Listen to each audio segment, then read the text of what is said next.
Tere, mina olen Hedi Kaalukirurgia keskusest ja alati on tore näha meie armsaid patsiente. Tere, Katrina! Tere, Hedi! Aitäh, et mind külla kutsusid. Kuidas sa elad? Ma arvan, et paremini kui varem. Nii suur rõõm kuulda. Sina oled Kaalukirurgia keskuse patsient. Räägi meile oma teekonnast. Teekond on olnud pikk, kui lihtsalt öelda välja, et 2 aastat ja 4 kuud, siis see mastaap ei tundugi nii hirmus pikk. Kui kaalunumbritest rääkida? Üks tugev suur Eesti mees, ehk siis 100 kilo on minu seljast läinud, mis on ju meeletu kogus. Tagantjärgi mõeldes ma isegi ei tea, kuidas ma jaksasin niimoodi eksisteerida. Keeruline ja raske oli. Aga Kaalukirurgia keskuse kaudu läbida siis maavähendusoperatsioon, mega lahe kogemus. Juba sellest vaates, et kollektiiv on nii tore, kõik on nii toetavad. Kuidas sa üldse jõudsid meieni? Ütleme siis niimoodi, et maavähendusoperatsioonist kui sellisest ma pidasin pikka plaani juba aastaid peas ja ma otsisin enda jaoks sobivat kirurgi. Käisin tegelikult enne ka mõndade kirurgide vastuvõtul, ma ei tundnud ennast seal teretulnud ja pidevalt käis meediast läbi doktor Ilmar Kaur ja mul on nii hea meel, et ma ei tea siis kas saatus või tahe või mis iganes mind temaga kokku viis. Et siis tema oli just see doktor, kes minul selle operatsiooni läbi viis. Võtsin ühendust, käisin konsultatsioonis, kohe juba plaan paika. Operatsioon tuli minu mäletamist äkki 6 aega hiljem pärast seda konsultatsiooni, aga samas see oli igati positiivne, sellepärast et kogu kollektiiv oli nii tore, kõik tehti minu järgi, mida minule sobib ja siis pandi ka arstiajad sobima, et mega äge kogemus. Meie samuti oleme väga rõõmsad, et sa just meie juurde sattusid, et tõesti su teekond on olnud väga ilus, inspireeriv ja väga uhked oleme. Sa näed imekaunis välja. Kuidas see opipäev oli? No ütleme siis selline hirm, südatuksles rinnus, aga teisest küljest ma teadsin, et see on siis uue elu algus. Kui inimesed kipuvad elus ütlema, et keerame puhta lehe ja alustame. Ma tahaks siis võib-olla selle opipäevast alates, et ma keerasin puhta lehe ja alustasin, eks. See oli väga tore, ma tulin kliinikusse, läksin kliinikusse, kõik võtsid mind avasüü vastu, ma ei tundnud, et mind sinna ei oodata. Pigem tundsin, et mis asja kohta, kas ma tulin kliinikusse või ma tulin koju. See oli väga lahe.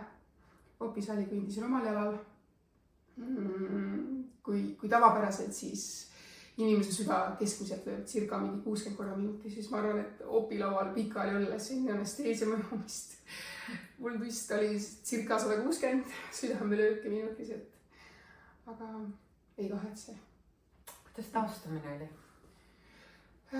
Ma arvan, et tegelikult täitsa kerge omade nüanssidega, aga igati kergemaks muutis selle siis asjaolu, et kogu kliiniku personal oli minu jaoks olemas. Toitumisnõustaja, treening, nõustaja, bariaatriaõed, sina, doktor Ilmar Kaur ise, mingi probleem oli, kohe oli juba järgmine päev lahendus leitud. Kas sul oli vaja ka toitumisnõustajate bariaatriaõdede poole pöörduda? Kuidas see toitumine paika loksus, et kõik oli uus? Jaa, oli. Alguses, eks ole, antakse seal kaasa siuke suur brosüür, mis mind samuti hästi palju aitas, et mida süüa teha, kui palju, mis koguses, igati vältida ka siis seda dumping-sündroomi tekkimist, eks ole. Ma ootasin väga igat kohtumist siis toitumisnõustajaga, sellepärast, et see maailm oli minu jaoks ikkagi uus ja võõras ja tema oli siis see, kes õpetas ja juhendas mind, et kuidas, mis, kui palju ja sain kõikidele küsimustele vastused. Väga tore, et sa tundsid ennast, et olid toetatud. Mis kõige enam muutunud on? Välja arvatud see, et kõik on muutunud, eks ole. Ja see eesmärk ju oligi. Just. Kõik. Ma tahan liikuda, ma tahan trennis käia, ma tahan lastega tegeleda. Ma ei tea, ma tahan ise endast hoolitseda. Et selles tippkaalus olles too aeg. Mul oli täiesti suva, milline ma välja nägin.